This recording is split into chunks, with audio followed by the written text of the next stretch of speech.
J'avais fait il n'y a pas longtemps une vidéo sur le salaire net des Belges et un petit peu sur combien les gens gagnent en moyenne en Belgique. C'était assez compliqué à faire puisqu'il fallait que je rassemble des statistiques, que je fasse des moyennes et tout ça pour essayer de dire aux gens qu'est-ce qu'on a globalement en poche. Ça restait pour le fun et théorique. Certains ont adoré la vidéo, d'autres étaient un peu plus critiques et disaient voilà, moi j'aurais aimé voir un truc plus précis avec les salaires bruts et tout ça.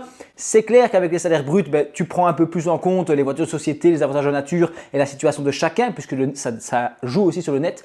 Mais bref, ce qui a été comique, c'est que dans les commentaires, les gens ils ont commencé à expliquer leur situation, à dire regardez, moi je gagne autant, j'ai tel métier et tout ça. D'autres disaient moi j'investis autant en bourse, par mois je gagne autant et tout ça. Donc c'est super intéressant, on a pu voir plein de métiers, j'ai pu voir plein de choses sur les Belges et tout ça. Et faut que j'arrête de dire et tout ça, c'est super énervant.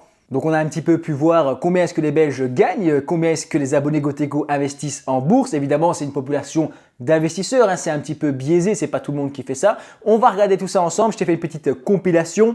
Évidemment, avant, petit disclaimer, je dois toujours rappeler qu'il n'y a aucun conseil en investissement sur ma chaîne, aucune recommandation d'achat, de vente ou de stratégie de quoi que ce soit, pas de plateforme d'investissement ou de placement financier en particulier, d'accord? Ça reste théorique et du divertissement, c'est des vidéos éducatives. Ici, on va voir des témoignages de plein de Belges, certaines personnes peuvent mentir, peuvent exagérer les choses. Je ne suis pas là pour juger, on va regarder ça ensemble, peut-être que certains abusent. Tout ça, c'est à prendre en compte. N'oublie jamais de faire tes propres recherches et que tu ne peux compter que sur toi-même pour investir en bourse ou peut-être contacter un professionnel de l'investissement, ce que je ne suis pas. Je suis un simple particulier qui partage des aventures sur l'investissement en bourse en Belgique et tu peux consulter un professionnel ou un expert de l'investissement qui sera un conseiller financier agréé. En plus de la vidéo, j'avais fait un petit sondage, tu vois, pour les investisseurs belges et donc cette vidéo-ci, j'ai demandé aux gens dans les commentaires qu'est-ce que vous avez comme statut, étudiant, salarié ou quoi, peut-être le métier, qu'est-ce que vous faites comme travail et combien est-ce que vous gagnez et tout ça.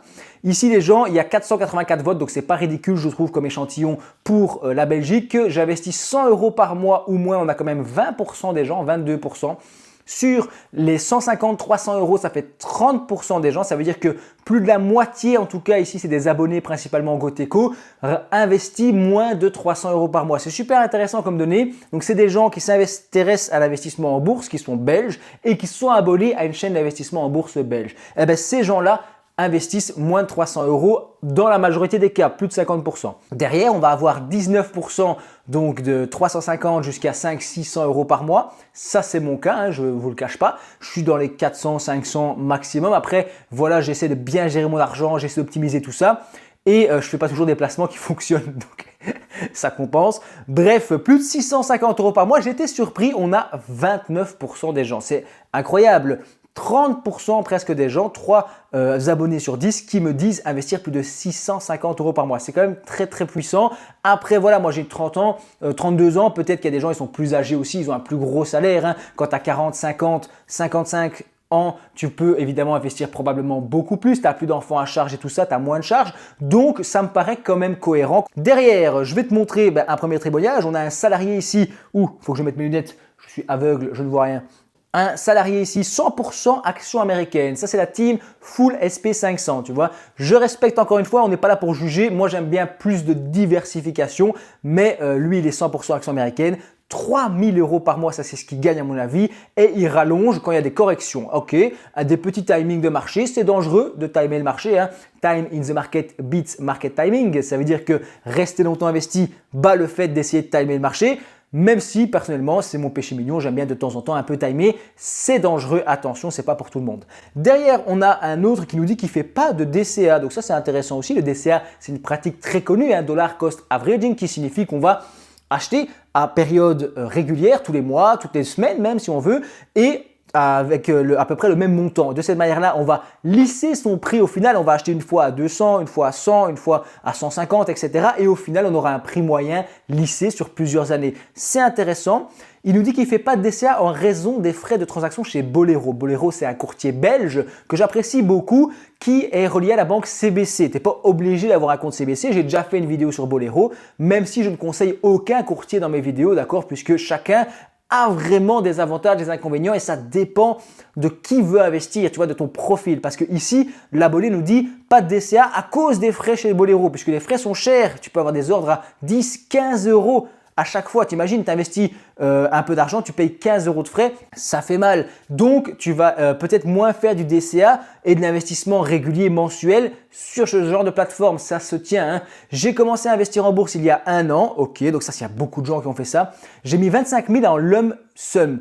Lump sum, ça veut dire qu'en gros, il va tout mettre d'un coup, tu vois. Il y a deux grandes idées. Quand tu as un peu d'argent que tu as récupéré en héritage ou alors que tu as fait une plus-value immobilière ou bien tu as reçu une grosse prime ou quelque chose ainsi. Enfin bref, où tu as mis beaucoup d'argent de côté et seulement à ce moment-là, tu t'intéresses à la bourse en disant, ben voilà, j'ai 20, 30 000 de côté, je fais quoi?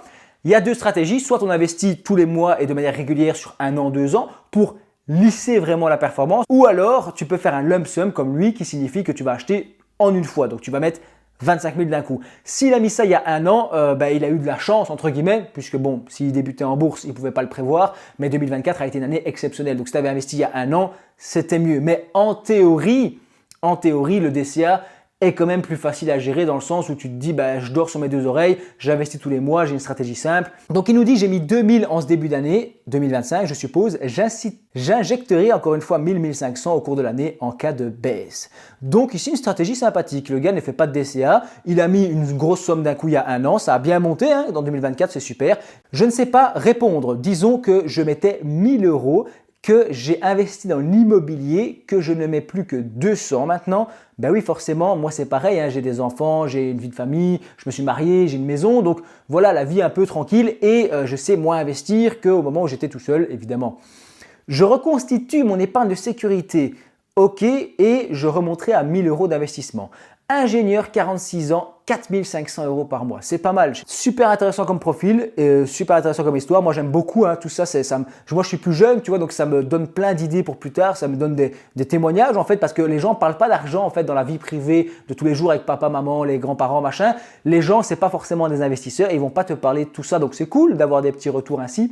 Là, on a un soudeur débutant dans le pétrochimique et qui investit 300 à 500 € par mois dans les Magnific 7. Ça veut dire les 7 magnifiques, Google, Apple, Amazon, Tesla me semble est dedans, Nvidia est rentré et l'Eurostock 600 ACC, donc un Eurostock 600 c'est un ETF Europe avec les 600 plus grosses capitalisations européennes, les plus grosses entreprises d'Europe. ACC il est accumulatif, capitalisant, ça veut dire que les dividendes tu les reçois pas, ils sont réinjectés automatiquement, permettant ainsi en tout cas en Belgique de ne pas payer de taxes sur les dividendes puisque tu ne les as jamais touchés. Donc c'est intéressant. Derrière, qu'est-ce qu'on a? On va avoir ici quelqu'un qui nous dit que sans donner de chiffres précis, il va respecter les fameux 50-30-20. J'en ai fait pour le moment du 45-10-45. C'est pas viable sur le long terme car 10 sans plaisir, c'est clairement trop peu. Et les premiers 45, c'est le coût de la vie, devient tellement abusé que bientôt même 50, ce ne sera plus réaliste. Employé 45 ans, marié avec 2 enfants. C'est pas forcément une règle à respecter, mais ça donne une idée de budget, tu vois, parce qu'il y a des gens, ils font 40 de plaisir, 50 de plaisir et 50 de frais nécessaires et derrière, ils savent réinvestir. Super intéressant comme profil également. On a un salarié ici de 50 ans qui vient de commencer à investir. Il n'est jamais trop tard pour commencer à investir, n'est-ce pas? 50 ans, 100 € par mois, c'est très bien. On commence petit, il ne faut pas peut-être tout mettre d'un coup. Encore une fois, je ne donne pas de conseils, mais commencer petit, tenter des choses. 27 ans et 1500 € mensuels. C'est incroyable en fait. C'est chaud.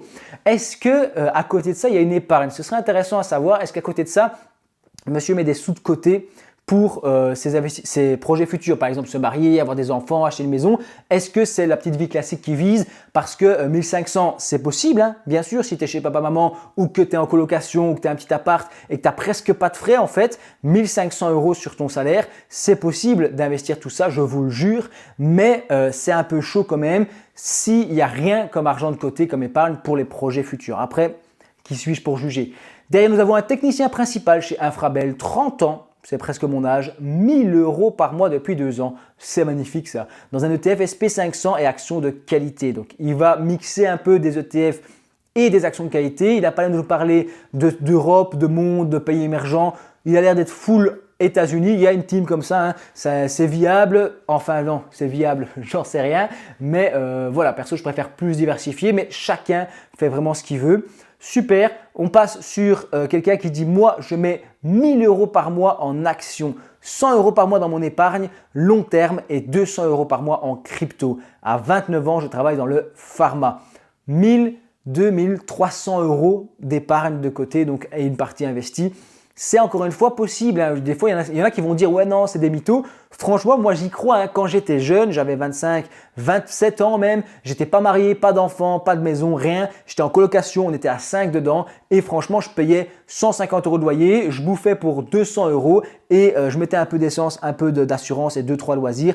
Je mettais aussi 1500 €, 1200 € de côté par mois et donc une grosse partie d'investissement. C'est possible. Évidemment que à un certain moment, ça devient plus compliqué, ça dépend de la vie de chacun. Attention, un fonctionnaire belge qui depuis ses 20 ans, il a actuellement 22 ans, donc depuis mes 20 ans, tu sais, je m'attendais à un truc. J'ai maintenant 22 ans, j'ai investi environ 3000 € par mois, c'est ce qu'il gagne. Il est à charge de ses parents. Bah oui, 22 ans, c'est logique, hein, et il gagne déjà 3000 €. C'est pas mal, hein, en tout cas, respect si c'est en net. Je verse 600 € à 1000 € par mois en bourse, 500 à 700 sur un compte épargne classique et 287,50 € en épargne pension long terme, mon déductible Vivium. On peut déduire autant, ça je ne suis pas sûr, mais c'est en tout cas intéressant. Il nous dit un peu plus sur son portefeuille, hein, il est parti sur du iShares MSCI World, c'est classique, SP500 Top 20, un ETF que j'avais présenté sur la chaîne, si tu vas aller le voir, le ETF Top 20 SP500, très dangereux, hein, les gars, très dangereux puisque tu vas te concentrer sur le top des entreprises américaines, Apple, Google, Tesla, Nvidia, Amazon, etc. et prendre quasi que ça en fait. Mais donc c'est cool parce que si elles cartonnent encore dans le futur, ça va te faire une énorme performance. Par contre, c'est des entreprises très survalorisées qui peuvent à un moment se casser beaucoup plus la figure qu'un ETF classique SP500 qui peut plus se casser la figure qu'un ETF monde. Ça, c'est toujours la gestion du risque. J'aime beaucoup, donc il dit le top 20 SP500, moi aussi, mais en petite quantité, j'ai peur en tout cas. Hein, je trouve que c'est un ETF qui fait un peu peur quand même s'il est un peu cool. Je compte prendre du SP500 classique, un peu de MSCI Emerging Markets, par la suite de l'ETF Europe, mais j'hésite encore. Le truc, c'est que tout ça peut faire un peu doublon, hein, avec MSCI World, ETF Europe et tout ça, ça fait un peu doublon. Mais ce qui est cool, c'est que si on a un ETF Europe par exemple, ici le MSCI World, il a 75% d'entreprises américaines, j'ai vu, même 80%. Donc en fait, c'est un gros indice américain, tellement elles ont du poids dedans.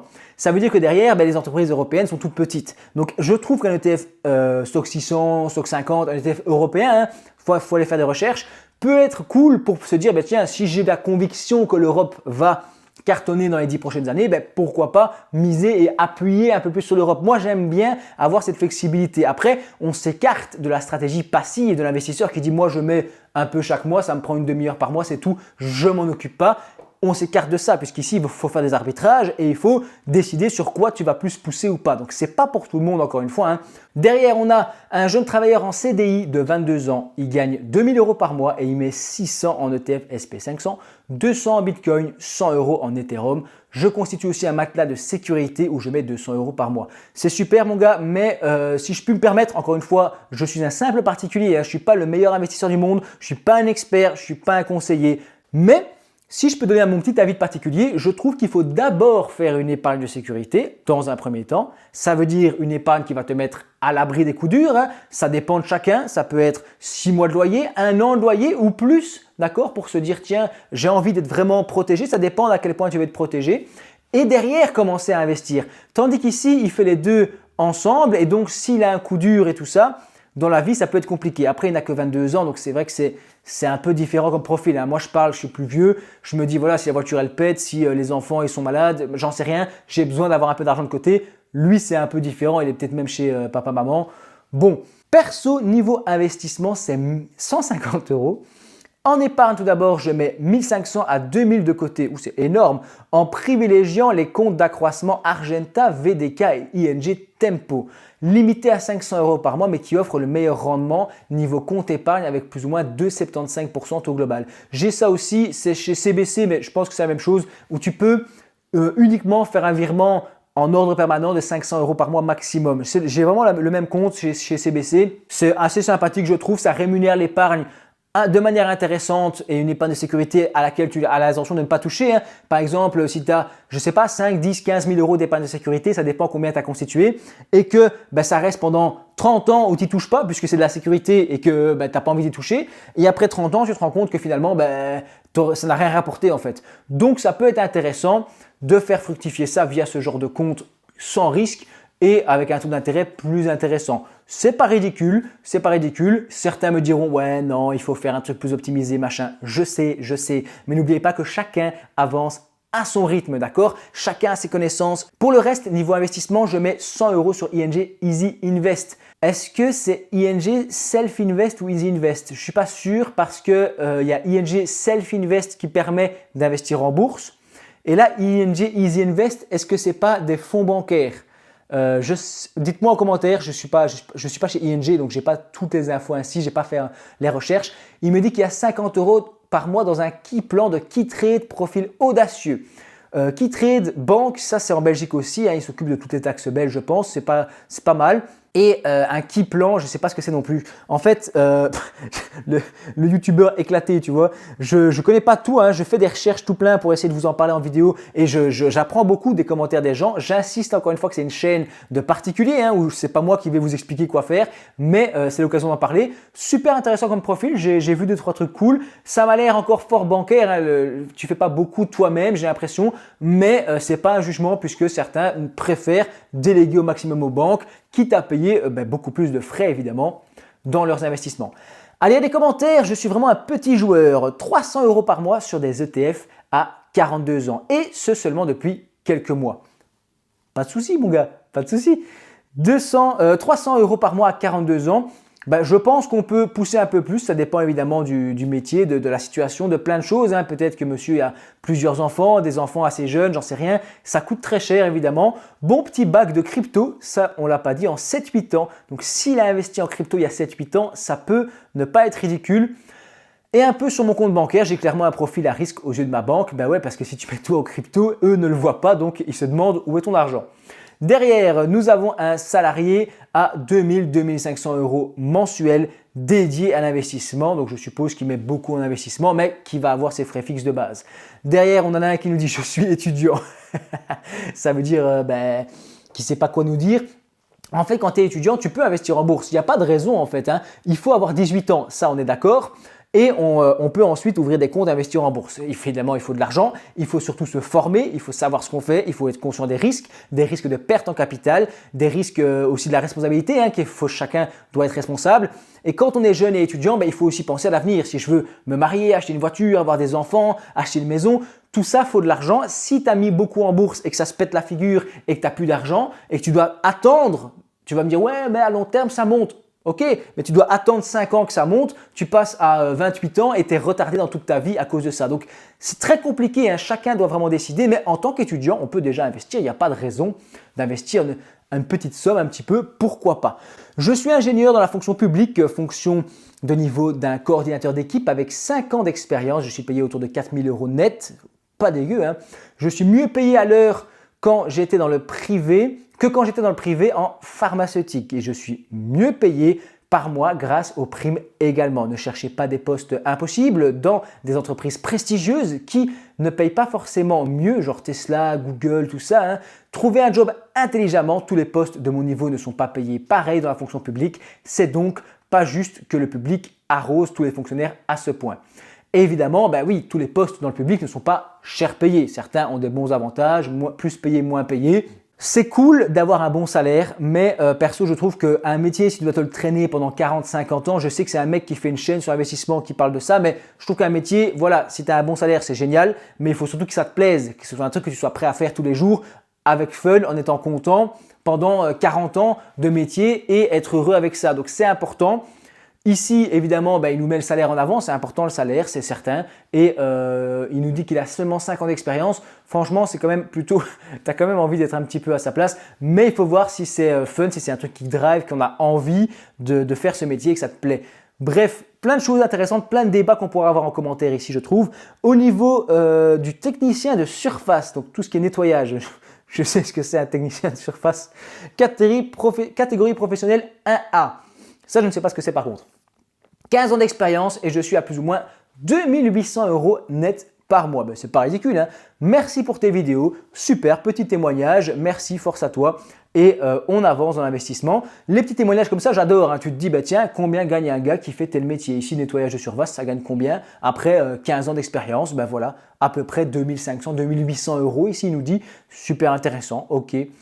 En plus du net, il faut voir aussi de quels avantages on peut bénéficier comme voiture, etc. J'en ai parlé en début de vidéo. Et pour gagner plus, personnellement, je fais des flexi-jobs Ça, c'est super intéressant aussi, les FlexiJob. Il faudrait que je fasse une vidéo dessus où on touche le salaire net. Super idée pour compléter les fins de mois. Très bonne idée, les FlexiJob en Belgique, ça fonctionne pas mal. Il y a eu toute une législation nouvelle là-dessus, hein, avec des heures en plus, tout ça. Il faudrait que j'en fasse une vidéo, c'est super intéressant. Les salaires sont effectivement extrêmement bas. Dans ma jeunesse, j'avais travaillé en Belgique plus ou moins 18 mois avec plus de la moitié de retenue sur mon brut. J'ai vite démissionné pour le Luxembourg. Mon salaire actuel comme employé privé avec 20 ans d'ancienneté pour 173 heures par mois, 40 heures semaine quand même. En brut, c'est 3400, en net, c'est 2850 avec un 13e mois, plus 2400 de retour aux impôts, salaire très bas pour le Luxembourg où le salaire moyen dépasse les 5400 € et surtout une retraite à 58 ans. Ah bon? On est retraité à 58 ans au Luxembourg? Ça, je ne savais pas. Et tout va bien, mais je ne compte pas aller jusqu'au bout. Ma compagne, environ 2700 € net, salaire minimum, plus quelques dimanches. Après la partie salaire, tu as les gains boursiers, mais bon, ça évidemment, c'est décorrélé, ça ne compte pas dans tes gains de salaire. Ok, intéressant comme situation, ça donne plein d'idées, ça donne plein de repères. Le salaire médian est toujours plus pertinent que le salaire moyen. En effet, la moyenne est déformée par les extrémités et les quelques super riches belges, bien sûr, qui vont casser la moyenne. Perso, avec les statistiques françaises, j'avais compté dans les 5-7% environ. De quoi je ne sais pas. Pour mon cas, 404, ah oui, il est dans le top 5-7% à mon avis pour la France. Et pour son cas, 4500 € net, c'est déjà des très beaux salaires, plus véhicule, plus 13e mois, plus chèque repas, 23 ans d'expérience évidemment, il est plus vieux, il a 46 ans, CP informatique depuis 5 ans au SPW, ingénieur industriel en informatique, évidemment le dernier 1% est en fait très étalé car millionnaire jusqu'à milliardaire, ça fait une très grosse marge. Exemple, le patron Dodou. Ouais, bon exemple, il faudrait que j'en parle aussi en vidéo. Les milliardaires en Belgique, je ne sais pas s'il y en a beaucoup, il faudrait que je regarde ça aussi. Mais des milliardaires, je crois qu'il y en avait 3000 dans le monde, c'est pas non plus, ça court pas les rues les milliardaires. Donc c'est vrai qu'il y a une très grosse différence avec des millionnaires et que les millionnaires peuvent exploser les moyennes, c'est certain. Un jeune homme de 26 ans, technicien, il n'y a pas beaucoup de filles sur Goteco, tu vois, c'est peut-être ma faute. Ou alors que, je sais pas, les femmes belges ne s'intéressent pas à l'argent. Peut-être qu'elles ne sont pas vénales, les Belges, ça c'est possible aussi. 26 ans, technicien biomédical, 2400 € net, environ 3300 brut. Ça aussi c'est cool de voir un peu la différence entre le brut et le net des gens. Après 3 ans, il a commencé à 1900 € net, donc il est déjà à 2400, c'est pas mal comme évolution. Le salaire augmente de manière assez exponentielle au début, mais se stabilise par la suite. Ok, donc ça monte fort et puis après ça calme. En Belgique, il existe le barème IFIC qui permet de suivre l'évolution salariale en fonction du poste dans le secteur de la santé. Par exemple, dans ma fonction, j'ai un barème 14. Mais j'adore, j'apprends plein de trucs, je ne savais pas ça, j'irai voir après la vidéo moi-même. 2600 € dans la construction, chef de chantier, en arrêt de boulot depuis 6 mois, pas de folle. 1800 € à la mutuelle. Ok, excellent. J'ai découvert la bourse depuis, peut-être grâce à la chaîne Goteco, ça me fait plaisir. Honnêtement, les diplômes, ça ne veut plus rien dire. Je prends mon cas, j'ai 23 ans, aucun diplôme d'études supérieures. Je n'ai que le diplôme technique A2 en sortie de 6e secondaire. Je suis superviseur de production dans une usine chimique et mon salaire de base, c'est 3200 € net. Ensuite, prime, heures supplémentaires, etc. Oui, bien sûr. Si je fais une moyenne de mon salaire à l'année divisé par 12, je suis à 5300 € net. Mais les abonnés, en fait, ils sont super riches. C'est chaud. Moi, je suis à 2700, un truc ainsi. Il y a des abonnés qui gagnent 2 fois plus que moi, mais félicitations les gars, franchement, respect. Net de moyenne, sans compter que j'ai chèque repas, DKV, donc ça c'est les assurances. À mon avis, l'inconvénient c'est le travail à 3 pauses. Qu'est-ce que c'est? Je ne sais pas. Aidez-moi en commentaire. Et oula, j'en ai passé, on arrive bientôt à la fin je pense. Alors, technicien frigoriste à 2800 € net avec plus de 1000 € d'heures supplémentaires en plus par mois. Les salaires en Belgique sont trop faibles.